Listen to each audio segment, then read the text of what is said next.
From the Cronkite studios in downtown Phoenix, this is Cronkite News. Welcome to this Cronkite News Special Edition. I'm Crystal O'Connor. Thanks for joining us.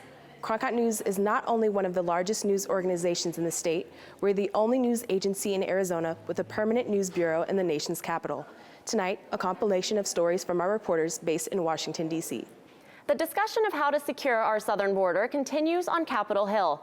Congresswoman Martha McSally held a hearing today, and she talked about the dangers and sophistication shown by the cartels and other transnational criminal organizations. Cronkite News reporter Anthony Marroquin was at the hearing to see what those in charge of the security had to say. And if you can buy it in the open market, they got the funds to buy it. And if it's anything that has to do with locating illicit goods, communicating via satellite, they're doing it. One thing was very clear on Capitol Hill today. The cartels can and will take every opportunity to leave law enforcement playing catch-up. This is a very sophisticated, again, well-resourced transnational criminal organization network. Experts testifying before Congress said that combating these organizations has become extremely difficult because of lack of resources. Even when law enforcement have intel, time and physical manpower can be a big detriment. They've got plenty of time to wait to seek the right opportunity to engage in their illegal activity. Still, Chief Paul Beeson, commander of the Joint Task Force West Arizona, says new technologies could help Border Patrol be more aware and present when illegal activity is happening. We're going to continue to plug away on technology, certainly on the tactical infrastructure, the barriers, and we need to keep applying those things to really improve the situational awareness that we need along the border. But according to Congresswoman McSally from Tucson, it is going to take more than just tech to secure our borders. It's going to take a whole of government, whole of society effort. It takes a network to defeat the network. And this is a unifying issue. Nobody wants cartels trafficking through our communities. From Washington, D.C., Anthony Marroquin, Cronkite News. Sunday marked the 75th anniversary of the executive order that led to the incarceration of Japanese Americans in internment camps during World War II. Reporter Anthony Marroquin visited a Smithsonian exhibit highlighting the period to talk to siblings whose families were relocated to a camp in Poston, Arizona. I just remember my sister, Mitzi, being very sick.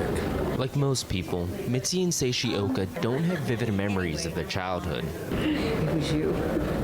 But their childhood was unlike most. They spent 3 years of their lives in an internment camp. My oldest sisters talked a lot about it.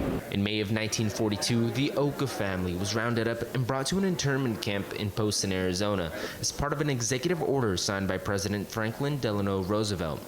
75 years later, they're looking back, reminiscing about a time when their father had to make art out of nothing. The wires that were used for the bird feet and the legs, they were taken from screens. This exhibition really explores a period in American history when war and fear and racial prejudice overtook the nation. Jennifer Jones is the project curator for the Japanese Americans and World War II exhibit at the Smithsonian's American History Museum. She says it's important to remember times like these and that the artifacts help give us a window through which to do it. And the artifacts really give you a sense of personal understanding. But for the Okas, the exhibit is a chance to meditate on the mistakes we've made. You know that righting a wrong, I don't know if a wrong can actually really be righted, but we can learn from that wrong. A lesson, the Okas say, bears repeating. In Washington, D.C., Anthony Marroquin, Cronkite News.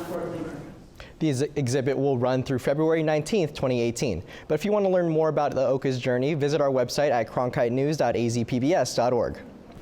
Just a month into Donald Trump's presidency, and plans are moving forward on one of his signature campaign promises, immigration control.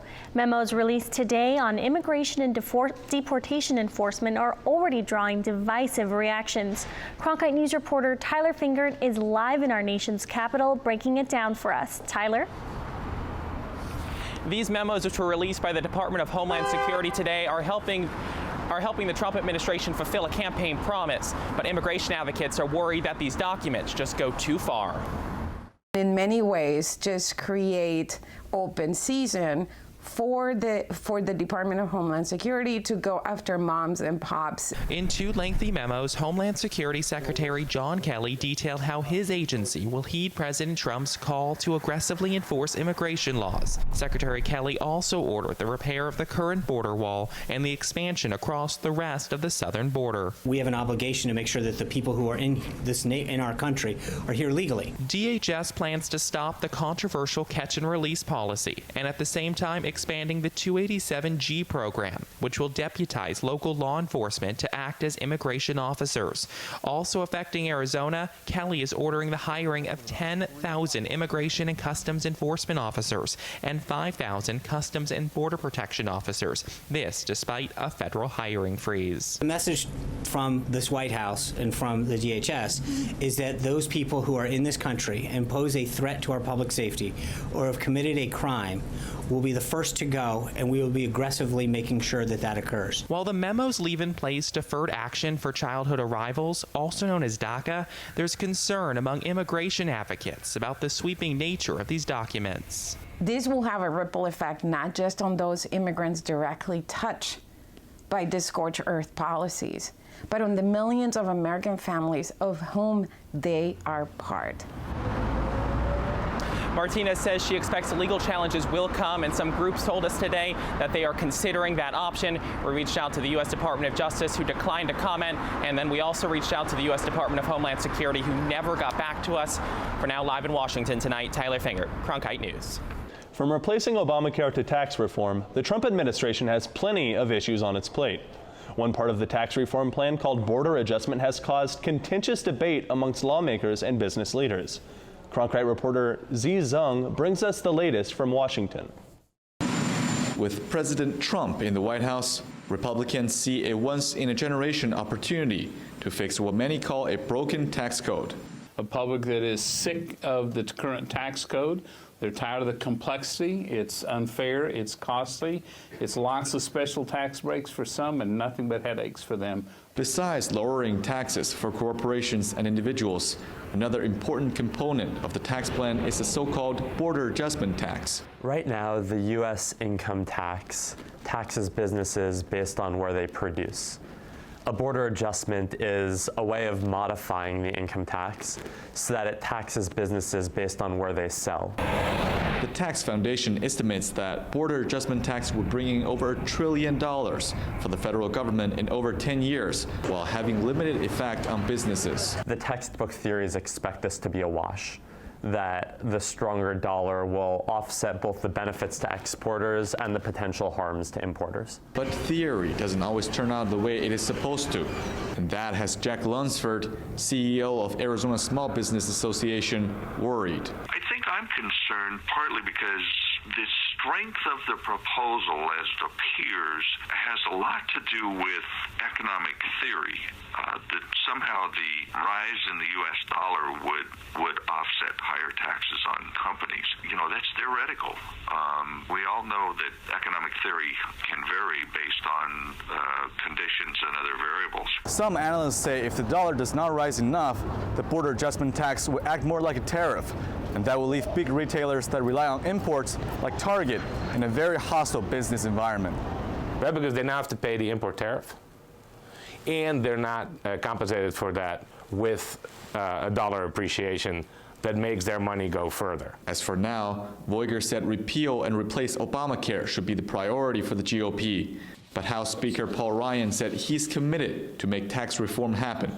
In Washington, D.C., Zi Zeng, Cronkite News. The border adjustment tax is unusual in another way. While most taxes are ultimately passed on to consumers, expert told us there are too many factors in play to say for sure if that would happen. President Trump is expected to release his opinion on tax reform in 2 weeks, and concrete legislation can take effect later this year. 3 Arizona middle schoolers won big at this year's Future City competition in Washington, D.C. Reporter Marisela Ramirez got a look at the futuristic model of Quito, Ecuador, that won them second place out of 40 teams.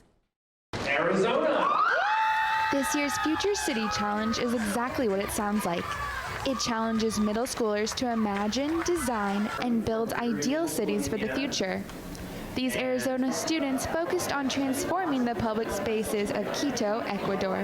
One reason that we chose Quito is that since this year is public spaces, we wanted to make sure that we had a place that had less of problems with just public spaces or just the public in general. So we realized that Quito had lots of slums in its city, so that's probably the reason why we chose it. They spent over 6 months brainstorming, researching, designing, and building their future version of Quito as Reve Quito. So we converted all of our roadways in our city, and we could do that because of our aerial transportation, into bike paths, walk paths, with glow-in-the-dark pathways, solar canopies, and it rains a lot in Quito, aquaponic gardens, and then at old intersections, we added feature parks, which could be anything from like a green belt to a recreation center. Future city representatives said this competition is valuable on multiple platforms and teaches kids to create, work in teams, and see math and science as important to their future. I just think it's awesome to come here. I think you're going to do public speaking, learn about engineers, careers, get to talk to all these professionals, and it's a lot more than you can explain in a quick interview on how much you learn from your city. The kids felt the overall experience of being able to present their work to professionals was the real victory, but felt excited for going from 5th place last year to 2nd place this year. So we got this trophy, super cool trophy, and $5,000 donated to our school's STEM education system. Yeah. Reporting in Washington, Maricela Ramirez, Cronkite News. A new administration in Washington has brought new attention to the annual Conservative Political Action Conference, or CPAC, this year. The Suburban Washington event drew top Trump administration officials like Chief White House Strategist Steve Bannon and Education Secretary Betsy DeVos, as well as an official familiar to most Arizonans. Cronkite News reporter Z Zung brings us the latest from Washington. Arizona Governor Doug Ducey joined other Republican governors on the panel with a clear message. There are too many government regulations standing in the way of states and businesses. And if it's a regulation that doesn't protect public safety or consumer safety, our team's going to do the research and get rid of it. There are hundreds of regulations. We have a goal to get rid of 500 regulations this year alone in the state of Arizona. When speaking on the topic of education, the governor said he believed in the potential of charter schools. Let parents be consumers. They know what's best for their children. I think we've got a great model in Arizona. Governor Ducey also said he's thrilled about the members of President Trump's cabinet, but the electoral victory is just the first step toward change. The victory is not on November 8th. That is an assignment for change and real reform. So we need to see repeal and replacement of Obamacare. We need to see real tax reform. We need to see a federal government that gets its spending under control. So I think that as governors, as activists, as engaged citizens, we need to hold all elected leaders accountable for results in this cycle. Right now, we may not get the same opportunity again. We can't. In comments to Cronkite News afterward, the governor said he wanted to see a secure border that keeps out drug cartels and human traffickers. In Washington, D.C., Z Zung, Cronkite News. President Donald Trump and Vice President Mike Pence are also scheduled to speak at the event, which lasts from February 22nd to the 25th. They may be hopeful or they may be pessimistic about the nation's future, but many Americans are not informed about how the country runs. And some states, like Arizona, have a solution in mind. Anthony Marroquin in our Washington bureau spoke with Governor Doug Ducey about what Arizona is doing. We met up with Governor Ducey at the National Governors Association, which wrapped up in Washington today. He said that civics is very important and that states need to take the lead. When 10% of our college graduates believe that Judge Judy sits on the Supreme Court, it's just not that funny. It's a national problem that has been called a quiet crisis. How can we expect our children to protect the principles on which this country was founded if they don't even know what those principles are? And one Governor Doug Ducey said is up to the states to fix as quickly as possible. We expect them to do their part, but I would challenge all the governors here, have we all done our part. Arizona was the first of 15 states to pass legislation like the American Civics Act, a law that requires all high school students to pass the same civics test naturalized citizens take in order to graduate. We all know that before you can read, you have to learn to spell. And we believe that the questions posed by the civics test are just as fundamental in civics. In an interview after his speech, the governor said focusing on the area of civics will allow the country to move in a more unified direction. What we'd like to see is more civil, respectful, and healthy debate that can build consensus and move the country in the right direction. And though he said there is still ways to go, he is hopeful for the country's civic future. You know, Arizona was the 48th state to join the union, so we know that sometimes good things can take some time. The Joe Foss Institute is looking to have similar civic education laws passed in all 50 states by this fall. In Washington, D.C., Anthony Marroquin, Cronkite News. It was a little more than a month ago that President Donald Trump was at the U.S. Capitol to take the oath of office. In about 2 hours, he'll be back for his first address to a joint session of Congress. And a lot has changed in the short amount of time, as the president has charged through the first month in office. Cronkite News reporter Tyler Fingert is in the Capitol with a preview. Tonight, the president is expected to lay out his legislative agenda, which includes military spending, replacing Obamacare, and something that's very important to our state, border security. Our team here on Capitol Hill spoke to several of Arizona's congressional delegation today about tonight's speech, and their opinions split down party lines. You know, I think some of the aspects that we're going to look at is his proposal for infrastructure, what he's looking at as far as some of the supplemental budget applications. So it's going to be a good evening to see some more specifics. He'll talk about the wall. He'll talk about those kind of sensationalist, untrue issues going on in this country relative to immigration and border security. And in doing so, gloss over the reality. With recent polls showing that President Trump is facing low popularity, tonight will give him the chance to reach the largest audience since his inauguration. Our team here in Washington will be speaking with several of Arizona's congressional delegation members after the speech to get their opinion on what happened inside the House chamber. We'll have that on our website, cronkitenews.azpbs.org, and of course tomorrow evening right here on Cronkite News. At the U.S. Capitol, Tyler Fingert, Cronkite News. At the address, President Trump will host guests whose family members have been killed by undocumented immigrants. But Arizona Representatives Raul Grijalva and Ruben Gallego have also invited guests whose families have been affected by immigration. Reporter Anthony Marroquin talked to the Reyes Garcia siblings who are in Washington to get their mother back from Mexico. Her presence is the one thing that I miss the most, and her kisses and her hugs. Jacqueline and Angel Reyes Garcia's mother was deported nearly 1 month ago from their home in Mesa. We haven't had dinner with my mom in weeks. The house is empty. You can feel the emptiness. Literally, it feels so empty. So today they're joining Congressman Ruben Gallego and Raul Grijalva at President Trump's address to Congress with one simple message. We aren't criminals. Since taking office, the Trump administration has taken a number of actions to make good on the president's promise to get tough on immigration. We're getting some very, very bad players out of this country.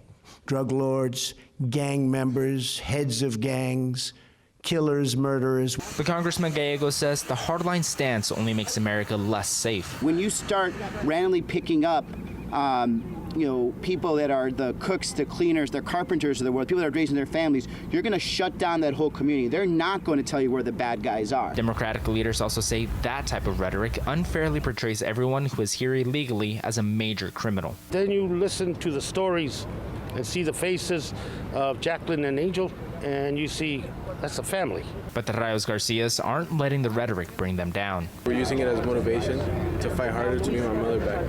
In Washington, Anthony Marroquin, Cronkite News. President Donald Trump was back on Capitol Hill last night, laying out the road ahead for him and his administration. This was the first address to a joint session of Congress. Reporter Tyler Fingert was there. While we may be a nation divided on policies, we are a country that stands united in condemning hate and evil. It was a speech intended to unify. But many Democrats didn't see it that way. Some sat stone-faced. Others gave the president a thumbs down. Freshman Representative Tom O'Halloran says he was hoping for more. It was a lot of, apple pie, but not a lot of real concrete concepts as it relates to the needs of our country. Last night, President Trump reiterated one of his campaign promises. For that reason, we will soon begin the construction of a great wall along our southern border. The wall wasn't the only familiar immigration plan the president touched on in his speech. By finally enforcing our immigration laws, we will raise wages, help the unemployed, save billions and billions of dollars. His immigration and border plans are still a sticking point for some in Arizona's congressional delegation. But like a lot in politics nowadays, opinions split down party lines. Arizona's Andy Biggs thought that the joint address to Congress was well done. These were real visionary ideas that he wanted to convey a sense, I think, of what he believes a great America looks like, and he wanted to share that vision. And I thought he did a really nice job doing that. Now comes the hard part, turning that vision into reality. The president's budget is expected in the next few weeks as Trump's policies start moving forward. In Washington, Tyler Finger, Cronkite News.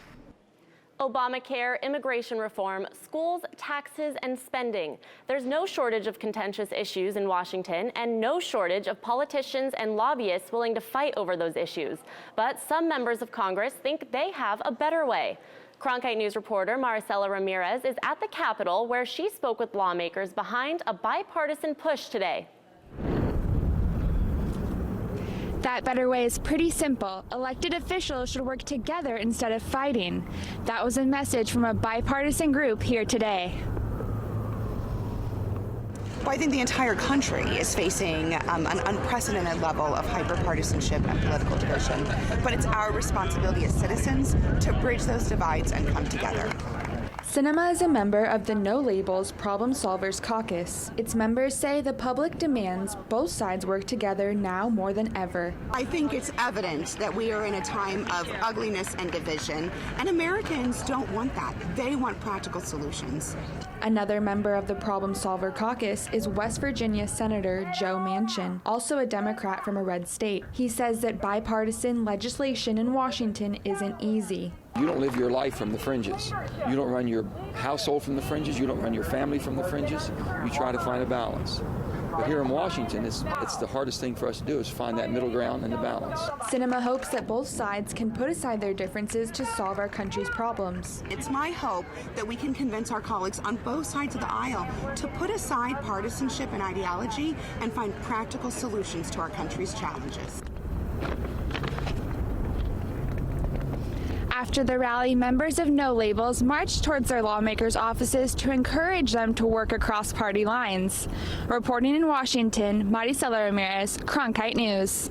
The Trump administration has also proposed cutting federal funds to sanctuary cities, those that have gone on record saying they will not fully cooperate with federal immigration authorities.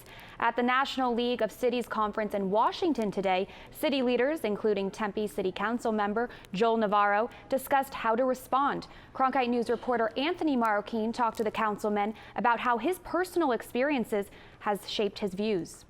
Criminals need to be off the street, end of story, but we don't need to be taking families apart. Amid national discussions on how to ramp up immigration laws, some city leaders are saying things have gone too far. You can't have a community where some of your members don't feel comfortable reporting a crime.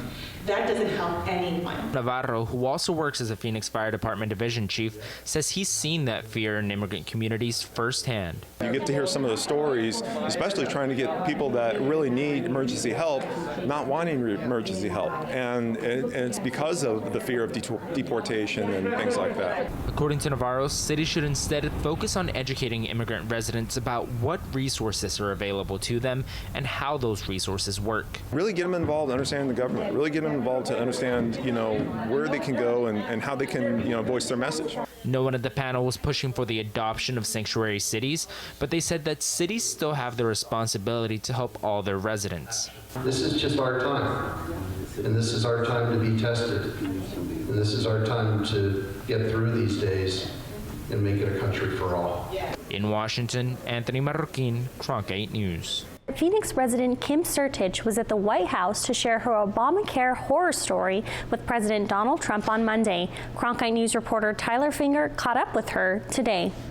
The first time I got it, I tell you, I was like, oh my God, I can't believe it. My plan's been canceled. Kim Sertich is a long way from her Phoenix home, but she's bringing her fight for better health care to Washington. Well, thank you all for being here today. Kim, along with several others, got to meet with President Donald Trump on Monday to share her struggle for health insurance. When the president wanted to listen to my story, I thought, wow, okay, so now somebody's finally listening to my story. That story is one of frustration at the difficulties she has had with Obamacare. In the last few years, she saw her coverage canceled 3 times, and with each notice, she expected the same thing. As my cancellation notices came, my plans would get worse. It would be like I'd have a higher deductible, my co-pays would be higher, my premiums would be higher. And it just began getting frustrating. And there are few options for her or the thousands of others in Arizona, where premiums have skyrocketed and insurance companies have pulled out, leaving most counties with only one insurance option. I kind of feel like right now, under the current system, it's the individual market that's sort of kind of in the limbo land. For Kim, it isn't political. It's about having something that can work for her and others. I think the law it had some unintended consequences, and let's just make sure that the next law doesn't. For now, Obamacare remains, but Republicans have vowed action on the American Health Care Act in the coming weeks. In Washington, Tyler Finger, Cronkite News. That's it for this special edition of Cronkite News Tonight. For top Arizona stories anytime, go to cronkitenews.azpbs.org.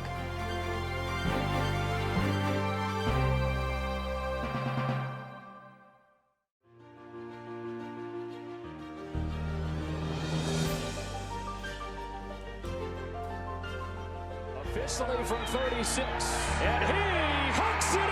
Arizona State wins. Keeping one deep, and it is caught. Jalen Strong.